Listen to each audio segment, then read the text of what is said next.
welcome back to the Beerman Fan TV. I'm Andra Alvaro, and it's time for the best and worst player ratings after San Miguel makes through the top over Mahindra. Score is 102 to 86 earlier. Ang best sa akin would be Junmar Fajardo and Brian Herbella. Unahin muna natin si Brian Herbella.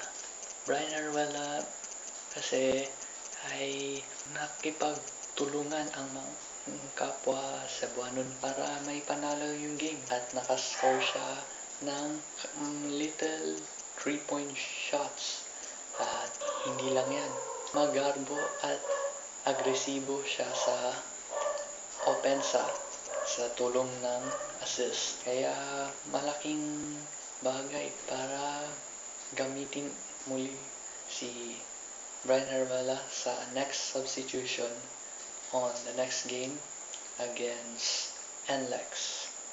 And si Junmar Fajardo ay maganda yung performance at posible rin siya mapabilang sa highest scoring player sa kasalukuyang San Miguel Beermen.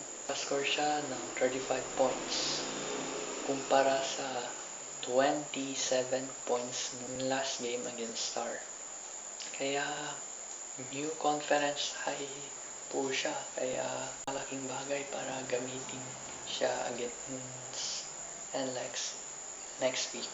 Ang worst sa akin will be Albert Omolon, mas kilala bilang si Bitoy Omolon, kasi hindi maganda yung performance niya dahil sa maraming foul sa pad na ito.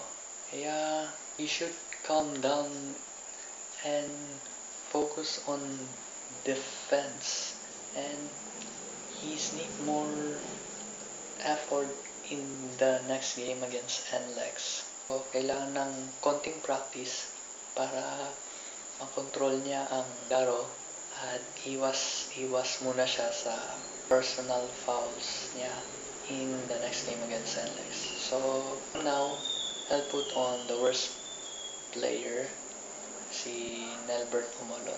Sino ang best and worst player ratings sa game na ito against Beermen na naipanalo lang kontra Mahindra earlier on? Tell us sa comment section below. Like us on Facebook on the Beerman Fan TV. Follow us on Twitter and Instagram, both only ang The Beerman Fan TV. Anyway, salamat sa pagtutok sa The Beerman Fan TV, and we'll see you on the next video. I'm Andra Alvaro. Inshallah, bye.